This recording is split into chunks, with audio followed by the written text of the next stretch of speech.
ज़्यादातर इन्वेस्टर्स सिर्फ नंबर्स पे ध्यान देते हैं, लेकिन एनालिस्ट क्या करते हैं, वो अर्निंग कॉन कॉल सुनते हैं और पढ़ते हैं, क्योंकि इन्वेस्टिंग वर्ल्ड के अंदर एनालिस्ट प्रिडिक्ट नहीं करते, वो मैनेजमेंट की टोन को एनालाइज करते हैं। हर एक अर्निंग कॉन कॉल के अंदर बिटवीन द लाइन ज़्यादा इन्फॉर्मेशन होती है एज कम्पेयर टू कोई भी इन्वेस्टर प्रेजेंटेशन के। चलिए मैं आपको एक एग्जाम्पल से समझाता हूँ। जैसे आप एक कंपनी की कॉन कॉल सुन रहे हैं और उनका जो सीईओ है वो बता रहा है कि हम लोग फ्यूचर के अंदर प्रिडिक्ट कर रहे हैं कि जो हमारी ग्रोथ होगी वो स्टेडी होने वाली है।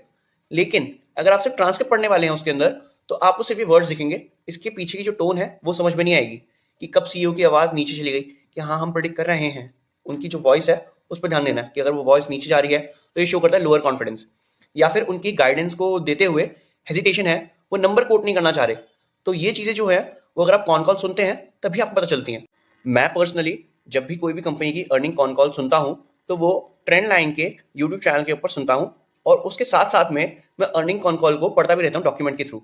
एंड वो भी आपको ट्रेंड लाइन की वेबसाइट पे मिल जाएंगी सारी कॉन कॉल्स। कॉन कॉल सुनते हुए अगर कंपनी का सीएफओ बोलता है कि हमारे जितने मार्जिन हैं वो थोड़े से कम हो गए हैं क्योंकि हमने और इन्वेस्टमेंट्स करी हैं, तो ये एक्चुअली में बैड न्यूज़ नहीं है। इसका मतलब ये है कंपनी ने अपनी केपिक्स के अंदर इन्वेस्ट किया है तो उनकी कैपेसिटी बढ़ने वाली है, तो फ्यूचर के अंदर इनके रेवेन्यूज और प्रॉफिट और इंक्रीज हो जाएंगे। और अभी इन्वेस्टमेंट करी है तो जो मार्जिन अभी जो डिप्रेस हुए हैं वो टेम्परेरी बेसिस पे है, एंड फ्यूचर के अंदर मार्जिन जो है वो नॉर्मल होने वाले हैं। और सिर्फ लेटेस्ट कॉन कॉल सुनने से काम नहीं चलेगा, आपको पास्ट की कॉन कॉल्स भी सुननी पड़ेंगी और देखना पड़ेगा जैसा मैनेजमेंट ने प्रिडिक्ट किया था पास्ट के अंदर, जैसा मैनेजमेंट ने बोला था कि हम लोग इतने परसेंट की अर्निंग ग्रोथ दिखाने वाले हैं, हमारे इतने मार्जिन होने वाले हैं, क्या उनके एक्चुअल फाइनेंशियल्स जो हैं वो उसके साथ में कंसिस्टेंट है भी या नहीं है। एंड उनके साथ साथ अगर आपको इंडस्ट्री को समझना है तो आपको उस कंपनी के पीयर्स को भी समझना पड़ेगा एंड उनकी कॉन कॉल सुननी पड़ेंगी। ऐसी ही फाइनेंस बेस्ड वीडियोस के लिए मुझे फॉलो कर लीजिए। Thank you for your time.